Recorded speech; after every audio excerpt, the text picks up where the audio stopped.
seperti jemaat Philadelphia, saudara. Jemaat yang tanpa cacat celah. Dan Tuhan inginkan kita jangan sampai ada cacat dan celah. Mungkin saudara katakan, apalagi Bu, saya orang yang baik. Saya orang sudah melakukan, sudah bertumbuh. Sekarang saya bertanya saudara, sudahkah saudara bertumbuh di dalam Roh Kudus? Sudahkah saudara bergerak di dalam pergerakan Roh Kudus itu? Dua sayap burung nasar yang akan menerbangkan kita tinggi. Bukan burung nasar yang sesungguhnya, tetapi firman dan roh. Itulah sayap burung nasar, saudara. Kita harus penuh dengan firman dan Roh Kudus. Bukan hanya penuh dengan firman secara saudara hurufiah, tetapi secara roh. Firman ini hidup ketika Roh Kudus itu menghidupkan. Firman ini hidup, kita mengerti ketika Roh Kudus itu berbicara dan menghidupkan firman ini. Mungkin saudara masih ada yang tidak mengerti. Bagaimana Bu firman itu bisa dihidupkan? Dia kan tulisan yang mati. Dia hidup di dalam hati kita. Ketika firman itu dibentangkan seperti ini, saudara mendengar, firman masuk ke dalam hati. Dan dia memerintah otak untuk melakukan kehendak Bapa di sini. Ketika saudara melakukan kehendak Tuhan lewat firman ini yang saudara dengar, maka disitulah terjadi pertumbuhan rohani. Orang yang hidup di dalam tuntunan Roh Kudus, dia tidak melakukan dosa lagi. Karena itu saya katakan, kenapa Tuhan harus mencela? Banyak orang dicela, banyak umat Tuhan dicela oleh Tuhan. Karena apa? Karakter, sifat tidak berubah. Yang tadinya suka ngomel tidak berubah. Yang tadinya suka melihat kekurangan orang lain tidak berubah. Yang tadinya suka meremehkan orang lain juga tidak berubah. Lalu dikatakan saya sudah bertumbuh secara rohani. Di mana saudara membohongi diri saudara sendiri? Saudara hidup di dalam kesombongan, keangkuhan hidup ini. Bagaimana bisa bertumbuh menjadi orang yang sok tahu, sotoi. Sotoi itu sok tahu, ya. Kita jangan menjadi orang yang sotoi, sok tahu. Kebenaran firman, kebenaran Tuhan ini akan muncul seperti fajar. Dia akan menenggelamkan setiap ketidakbenaran dalam hidup kita.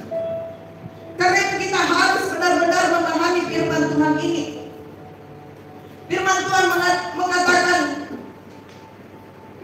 kita harus menghadap tahta pengadilan Kristus, supaya setiap orang memperoleh apa yang patut diterimanya sesuai dengan yang dilakukannya dalam hidupnya, baik ataupun jahat, saudara.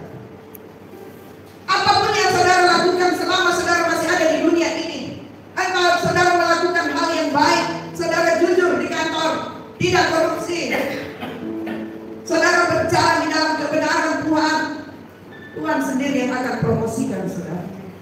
Saudara hidup dalam kejujuran, saudara tidak menipu, tidak memiliki hati yang licik, maka saudara kasih percaya, jangan pernah takut miskin. Tuhan tidak pernah membuat anak-anaknya itu miskin. Kalau dia berjalan dengan benar di hadapan Tuhan, Tuhan menjadi pembelanya, saudara. Saya ingin saksikan sedikit. Suami saya kerja sebagai pegawai dinas kehutanan. Dia dari pusat, saudara, di bawah ke Banjarmaru dan tugas di situ. Saudara tahu pada zaman itu, zaman dulu ya, zaman tahun 90-an ya, mungkin itu 90-an itu dinas orang-orang kehutanan itu adalah orang-orang yang kaya, kayu-kayu banyak dan segalanya banyak, saudara, proyek-proyek banyak. Teman-teman suami saya Sudah punya mobil berapa? Punya rumah berapa, saudara? Jangankan yang punya jabatan, yang hanya polisi hutan. Ya kalau biasa mereka masuk hutan, mereka ada polisinya. Itu punya rumah mentereng, saudara. Tetapi suami saya, kami hidup kontrak rumah, saudara. Waktu kami ada di Banjarbaru, saya katakan kepada suami saya melihat orang-orang kehutanan, teman-temanmu, saya bilang, mereka hidup enak. Apa yang salah pada dirimu? Saya bertanya gitu. Suami saya katakan, tidak ada yang salah, tetapi saya mau berjalan sesuai dengan firman Tuhan, yaitu berdiri di atas kebenaran firman dalam kejujuran. Dunia kantor, saya kira saudara-saudara yang hidup bekerja di kantor, di perusahaan-perusahaan tentu tahu yang namanya banyak tahu yang namanya lubang-lubang kecil untuk bisa dapatkan recehan-recehan. Ya Pak ya, lubang-lubang kecil untuk bisa kita dapatkan duit dengan mudah. Tetapi dia tidak mau lakukan. Dia katakan kepada saya, kita jangan takut miskin. Rumah kita di surga indah. Pada waktu itu saudara, saya belum berkecimpung di dalam pelayanan. Saya masih menjadi jemaat biasa. Jiwa saya memberontak, daging saya memberontak. Saya katakan, saya tidak menyuruh kamu korupsi, tetapi masa kamu tidak bisa menerima apa saja yang bisa menjadi hak kamu? Dia katakan iya. Terkadang ada, tapi saya bagikan. Saya bilang, kamu sok kaya ya, membagi-bagikan ke orang, sementara kita membutuhkan. Dia katakan bukan seperti itu. Masih ada yang lebih sakit di bawah kita dari apa yang kita hadapi sekarang. Kamu belajar punya iman. Ini suami saya katakan. Kamu belajar punya iman dan mensyukuri apa yang firman Tuhan katakan. Syukuri apa yang ada. Berkat yang Tuhan kasih kamu syukuri. Setelah 2 minggu berkat ini habis, saya bilang. Saya marah saudara pada waktu itu. Saya katakan 2 minggu habis karena kamu tidak mensyukuri berkat yang Tuhan beri. Jadi saudara kasih, saya merenungkan itu, saya coba belajar, saya buka firman Tuhan. Saya ketemu Rasul Paulus katakan, cukupkanlah dengan gajimu. Ada kan? Cukupkanlah itu. Dan banyak saya belajar lewat firman Tuhan ini. Ayo saudara, ibu-ibu, jangan ngomel sama suami. Ayo Pak, belikan aku sepatu kaca seperti Cinderella. Ayo Pak, belikan tas dari kulit unta. Waduh, untanya ada di Mesir sana, di mana bisa mengambil unta itu. Ya? Jangan belajar dari itu. Jadi saudara, saya dibawa oleh Tuhan dalam satu pengalaman yang luar biasa. Satu waktu Tuhan katakan, sudah siapkah engkau ketika aku mengambil engkau? Waktu itu juga dalam pergumulan yang luar biasa saudara. Saya menangis sama Tuhan. Saya katakan, Tuhan ambil saja saya pada saat ini. Saya tidak mampu Tuhan. Tuhan menjawab saya satu kali. Sanggupkah? Sudah siapkah engkau ketika aku mengambil kuasa? Kaget saya dengar saudara kasih. Waduh, kalau saya diambil sekarang saya mati dong. Ya Pak. Bagaimana caranya ini? Tuhan, saya belum mau mati. Melihat anak-anak saya masih kecil. Ini dia saudara kasih. Tapi Tuhan kita, Tuhan yang hidup, Tuhan penuh belas kasih. Kalau kita ada hidup dalam zaman Bapa, saat itu kita mati.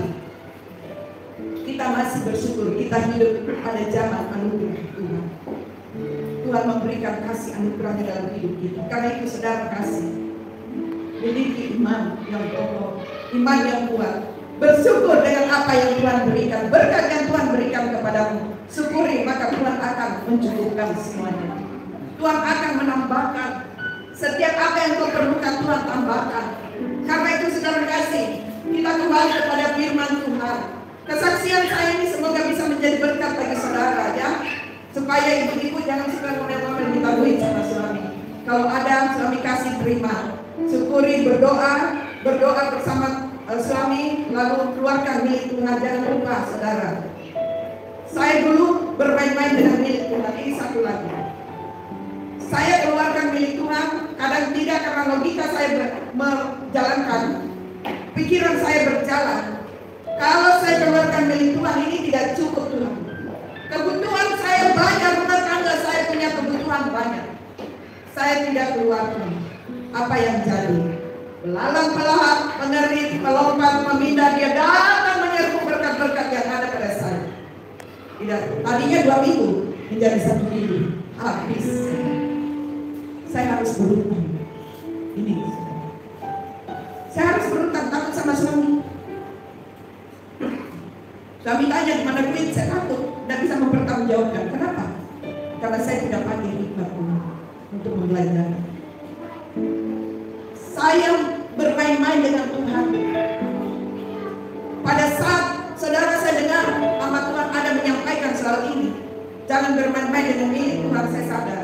Saya minta ampun dan saya kembalikan lagi milik Tuhan. Saudara, pemeliharaan Tuhan saya bisa lihat. Bagaimana ketika duit tidak ada, pergi ibadah, Tuhan tiba-tiba kirim seorang ibu mengetuk pintu, lalu hanya memberikan amplop kepada saya, lalu dia pergi. Saudara, saya hanya katakan Tuhan, saya memerlukan dana untuk pergi, karena pergi ibadah harus pakai kendaraan. Saudara, waktu itu kendaraan kami suami yang pakai. Sementara saya orangnya senang beribadah, saudara. Cuma terkadang kendala-kendala ya seperti di sini, selama saya di sini, saya pengen setiap ibadah saya pengen hadir, tetapi anak-anak saya kerja, saudara ya, dan saya tidak tahu jalan di sini, situasi di sini saya tidak hafal gitu. Dan waktu itu saya katakan pada Tuhan, Tuhan tolong Tuhan, saya mau beribadah.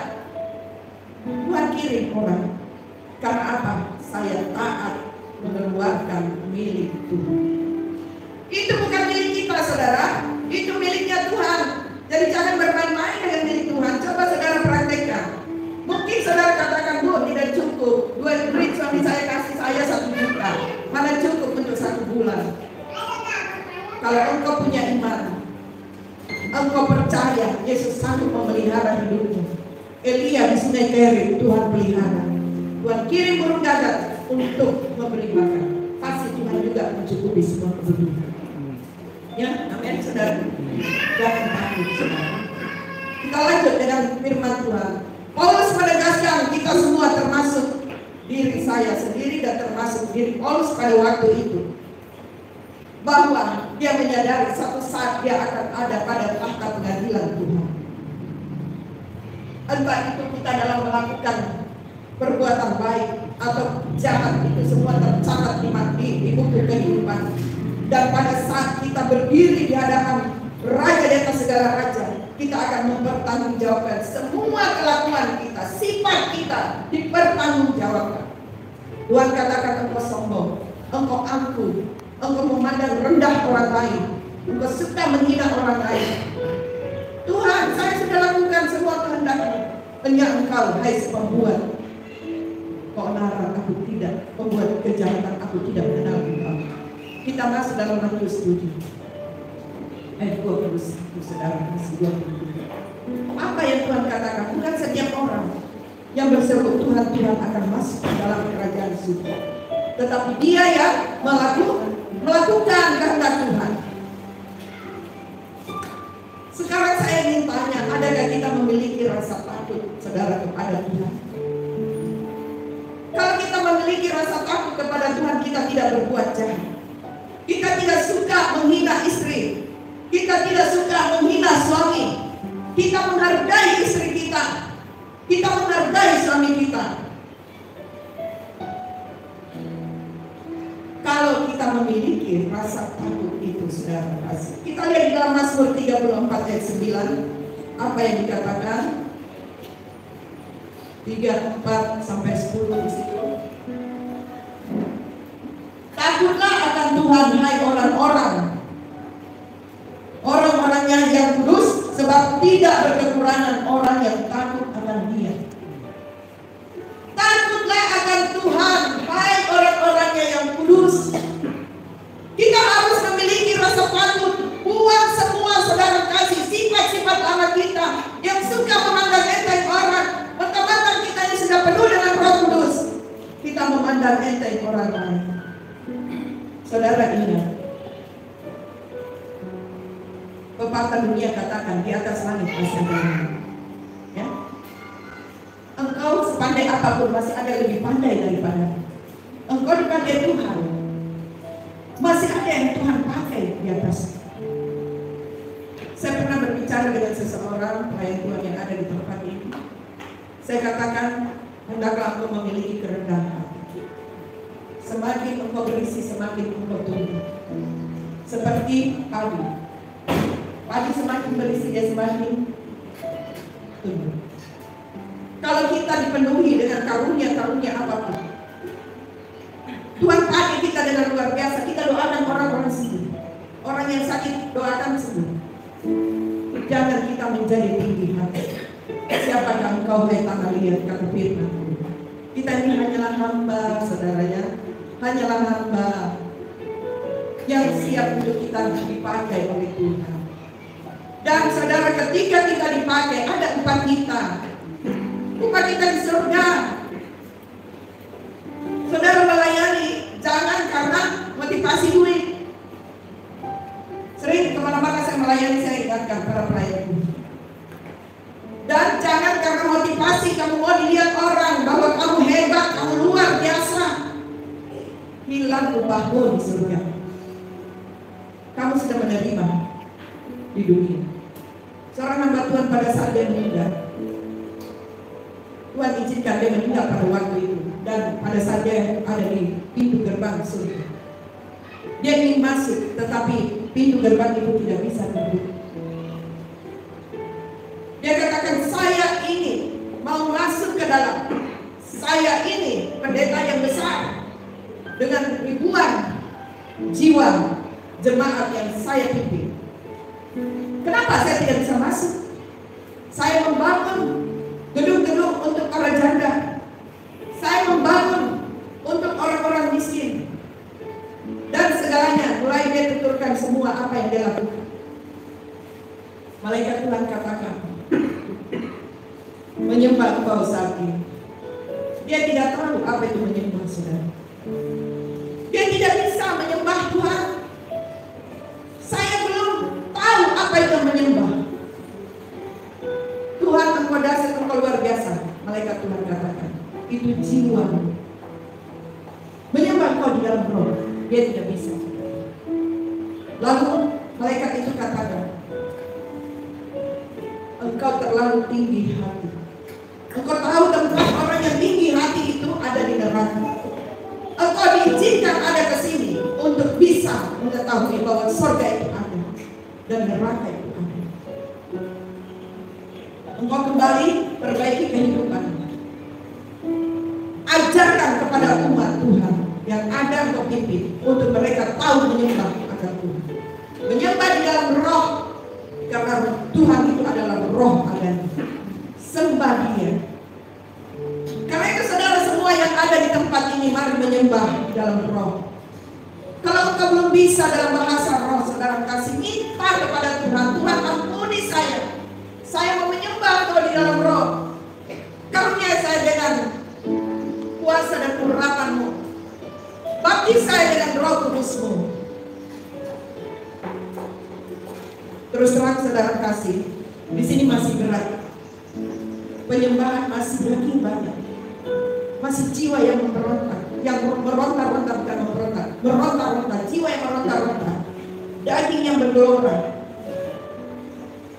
Karena itu saudara kasih, mohon maaf, bagi saudara-saudara yang sudah penuh Roh Kudus, harus ada pengendalian diri, harus ada kerendahan hati. Roh itu teratur, ya. Roh itu lemah lembut. Ketika kita di dalam bahasa roh, saudara kasih, ada seorang pimpinan yang membawa masuk di dalam penyembahan. Dia dikaruniai urim dan tumim. Kalau Tuhan menghendaki, saya tadi ada ngomong dengan Ibu Gembala, kalau Ibu Gembala mengizinkan, kita akan adakan seminar supaya saudara tahu apa itu Urim, apa itu Tumim.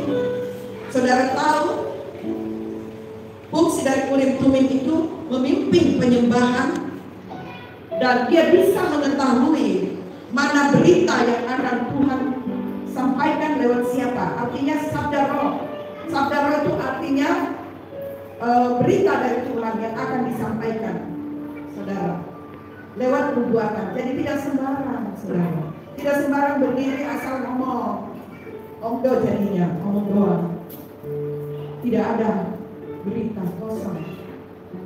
Seorang pemimpin ini tidak semua bisa, saudara, hanya dikaruniakan kepada seseorang yang mana Tuhan tunjuk untuk membawa sidang jemaat Tuhan masuk dalam penyembahan. Yang seringkali saya lakukan, saudara, ya, itu namanya memimpin dalam penyembahan. Dan dia Urim dan Tumim ini adalah terang dan sempurna yang menerangi semuanya. Dia bisa melihat tabung-tabung itu. Dia lihat yang mana Tuhan ingin pakai, maka dia datang. Dia mempersilahkan Roh Kudus berbicara. Dan dia katakan, Roh Kudus, kalau engkau ingin berbicara, maka nyaringkan suara. Orang yang akan dipakai Tuhan, suaranya itu akan timbul. Walaupun tadinya dia hanya berkomat amin, tetapi Urim ini tahu. Dan misalnya ada 10 atau 5 semua sudah berbunyi. Ada satu orang yang hanya menyembah secara biasa. Biasa dalam artian tidak meledak-ledak. Kalau Tuhan mau pakai dia, Urim ini tahu, dia akan ke sana. Jadi tidak sembarang. Kalau kita sembarang, itu namanya sembrono, kita mencuri kemuliaan Tuhan. Itu sangat bahaya, saudara. Kita mencuri kemuliaan Tuhan. Jangan sampai seperti Ur dan siapa itu? Yang mati ketika dia tabut perjanjian itu, biliarnya mau jatuh. Ya. Dia cepat-cepat, saudara kasih, mau tahan. Pada saat itu juga dia mati. Karena dia mencuri kemuliaan Tuhan. Secara logika kita berpikir, apa salahnya?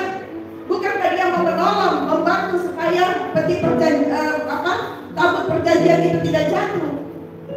Tetapi dia lupa bahwa itu bukan wewenangnya, bukan kuasanya. Sama seperti ini. Karena kita mencuri kemuliaan Tuhan. Ya saudara, jika engkau ingin dipakai Tuhan, ada ciri tertentu yang Tuhan berikan dalam hidup kita. Makanya itu nanti lewat seminar saya akan jelaskan semuanya. Dan saya harapkan mungkin kita akan mencari waktu, ya Ibu Gembala, kalau berkenan, waktu-waktu di mana semuanya libur, termasuk namanya di Mei bisa libur, ada waktu bisa kita adakan itu ya, semuanya supaya bisa mengerti. Selanjutnya, saudara, saya katakan tadi di dalam Mazmur 34:9, takutlah akan Tuhan hai orang-orangnya yang kudus, sebab tidak berkekurangan orang yang takut akan Dia. Di belakang kita masih banyak orang-orang yang sedang menuju ke depan. Mereka sedang memiliki rasa takut dan berjuang untuk ada di garis depan. Kita yang ada di garis depan, jangan kita menjadi orang yang terbelakang kata firman Tuhan. Orang yang terbelakang akan menjadi orang yang terdepan.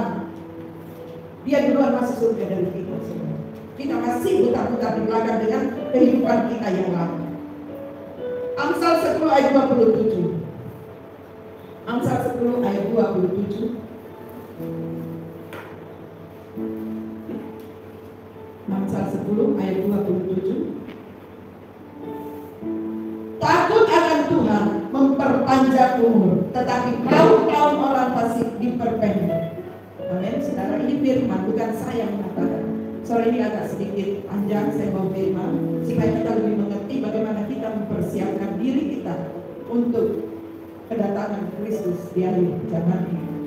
Ketika Kristus datang kali yang kedua, kita sudah siap, saudara. Karena itu kita harus mempersiapkan diri kita. Akhir zaman ini, saudara kasih, adalah akhir ketika Tuhan sudah menunggang-balikan bumi ini. Maka berakhirlah segala zaman di bumi ini. Yang ada adalah kerajaan 1000 tahun damai. Takut akan Tuhan memperpanjang umur. Kalau saudara memiliki rasa takut kepada Tuhan, mulai dari sekarang rendahkan hati di hadapan Tuhan.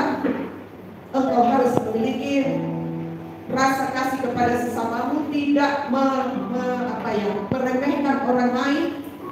Saudara mulai berubah saat ini, maka Tuhan akan menuntut engkau. Tuhan akan membimbing engkau. Saudara, jangan kita berpikir, Allah dia itu tidak ada apa-apanya. Terlalu banyak orang yang melihat seperti itu, direndahkan oleh Tuhan. Saudara, dia melihat, Allah kamu itu tidak ada apa-apa. Saya ini takut loh. Ketika dia katakan takut, Tuhan rendahkan dia. Ya saudara, takut akan Tuhan memperpanjang umur, tetapi tahun-tahun orang pasti diperpendek. Tahun-tahun orang yang jahat akan diperpendek, saudara. Dengan firman Tuhan saja tidak mau. Memuji menyembah apa lagi? Karena itu saudara memiliki rasa takut. Amsal 14 ayat 26 katakan, dalam takut akan Tuhan ada ketentraman yang besar, bahkan ada perlindungan bagi anak-anaknya. Ini saudara, dalam takut akan Tuhan ada ketentraman. Kalau saudara takut kepada Tuhan, tentu saudara tidak akan melakukan perbuatan yang jahat, bukan? Tentu hidup saudara damai kan? Saudara, tenang gak? Tenang. Berhenti saudara untuk berhutang. Saya dulu karena tidak cukup seperti yang saya saksikan, saya berhutang. Berhenti. Karena roh berhutang itu dia akan terus mengejar orang-orang sudah berhutang, dan dia akan cari. Minta ampun kepada Tuhan dan katakan, Tuhan ampuni saya. Ampuni saya, bawa saya keluar Tuhan dari hutang ini. Berkati saya supaya saya bisa melunasi hutang-hutang saya. Tuhan pasti menolong saudara. Dan ketika semua hutang sudah berakhir, saudara jangan berhutang lagi. Amin. Karena itu saudara kasih, kita lihat bagaimana kita dapat menjauhi kejahatan itu. Kita lihat di dalam Amsal 16 ayat 6. Amsal 16 ayat 6, bagaimana kita menjauhi kejahatan. Dengan kasih dan kesetiaan, kesalahan diampuni. Karena takut akan Tuhan, orang menjauhi kejahatan. Jadi saudara-saudara sudah tahu kata kuncinya hidup. Bagaimana bisa kita hidup dengan benar di hadapan Tuhan adalah takut akan Tuhan. Jauhi kejahatan. Dengan kasih, kesetiaan, kesalahan diampuni. Kasih saudara melimpah kepada sesamamu, mengampuni sesamamu. Kesetiaan kepada Tuhan, maka dosa diampuni, kesalahanmu diampuni. Ini saudara kasih. Bagaimana kita dapat menjauhi kejahatan, yaitu takut akan Tuhan. Kalau timbul di perasaan hati ini saudara mau membenci sesama kita, ingat, oh ya saya harus takut sama Tuhan. Karena Tuhan melihat apa yang kita lakukan dan kita akan dibawa kepada pengadilan Tuhan. Ini saudara, kalau saudara suka menipu-nipu, saudara akan diadili oleh Tuhan. Bersyukur kalau saudara bisa minta ampun pada Tuhan dan saat itu saudara tidak lakukan lagi. Kalau saudara masih lakukan, pada saat itu umur saudara sampai di situ, maka saudara adalah orang yang teramat-teramat rugi besar, ya, karena tidak bisa memperoleh lagi pengampunan dari Tuhan. Karena itu dari sekarang saudara kita menjauh dari semua kejahatan. Di dalam Pengkhotbah 8 ayat 12 sampai 13 mengatakan, walaupun orang yang berdosa dan yang berbuat jahat 100 kali hidup lama, namun aku tahu bahwa orang yang takut akan Allah akan beroleh kebahagiaan, sebab mereka takut terhadap hadiratnya. Tetapi orang yang fasik tidak akan beroleh kebahagiaan, dan seperti bayang-bayang ia tidak akan panjang umur, karena ia tidak takut terhadap hadirat Tuhan. Hadirat Tuhan ada di tempat ini. Saudara datang beribadah hanya membawa tubuh saja, Tuhan melihat. Kalau saudara datang beribadah tidak membawa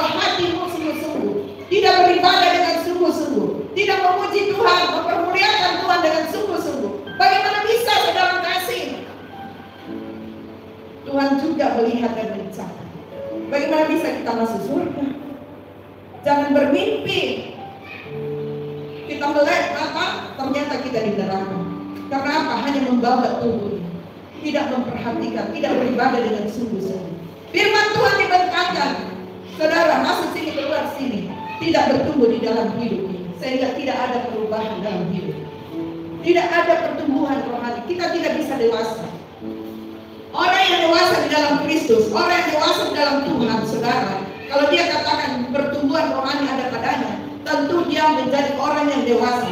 Orang dewasa tidak suka tersinggung.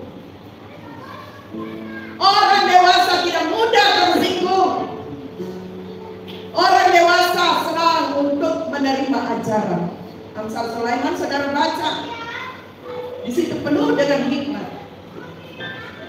Orang dewasa di dalam Tuhan saudara kasih, dia tidak suka hal-hal yang tidak baik. Kesukaannya adalah Taurat. Kesukaannya adalah firman Tuhan. Dan dia merenungkan itu siang dan malam, kata pemazmur. Karena itu saudara kasih, orang dewasa, apakah saudara orang dewasa? Koreksi diri saat ini. Kalau engkau tidak mau diajari, engkau tidak mau terima masukan, maka engkau adalah anak-anak rohani. Kanak-kanak bukan anak-anak rohani seperti itu. Gembala punya anak-anak rohani bukan seperti itu. Kanak-kanak di dalam Tuhan. Seorang kanak-kanak tidak memiliki warisan kerajaan surga. Dia harus akil balik. Dia harus dewasa. Lalu dia mewarisi kerajaan surga. Hanya orang dewasa. Karena itu orang dewasa jangan suka tersinggung. Gembalanya katakan begini, ada hamba Tuhan dari luar katakan begini, dia itu menyinggung saya. Padahal tidak, saudara. Firman membersihkan kita. Saudara yang dewasa mau dibersihkan oleh Tuhan. Saudara yang dewasa mau dibersihkan oleh Tuhan. Amin. Kalau saudara mau dibersihkan oleh Tuhan, jangan suka marah, jangan suka ngambek ya. Kalau ditegur firman Tuhan atau ada seseorang Tuhan pakai untuk menegur kita, mungkin daging kita ini sakit, saudara. Tetapi terima itu dengan sukacita. Kenapa? Lalu kita renungkan, oh iya, saya lakukan ini. Terima kasih Tuhan. Karena Tuhan menegur kita bukan hanya lewat firman Tuhan, tapi Tuhan mampu memakai siapapun, termasuk anak kita yang kecil. Papa, kok mana tidak berdoa? Papa, kok malas berdoa, malas pergi ibadah? Mana? Itu teguran Tuhan terhadap kita lewat anak kita. Nah, kamu rajin sekolah minggu, nggak mau Papa. Kenapa? Papa sendiri nggak pernah pergi gereja. Gimana? Apa namamu, saudara? Mamanya bilang, nah berdoa sebelum makan. Mama aja langsung makan, nggak berdoa. Bagaimana ini saudara kasih? Memberikan teladan kepada anak-anak itu kita lebih dulu menjadi contoh yang baik. Karena contoh yang dilihat oleh anak kita adalah orang tuanya di rumah. Karena itu bertumbuhlah di dalam kasih karunia Tuhan, sehingga saudara bisa menjadi orang yang dewasa, benar-benar dewasa. Kita dikuliti orang yang dewasa, saudara, diproses dengan sedemikian rupa, dibersihkan seperti tukang periuk membersihkan tanah liat itu. Dia cabut paku-paku, dia cabut duri-duri, saudara kasih. Apalagi yang dia cabut?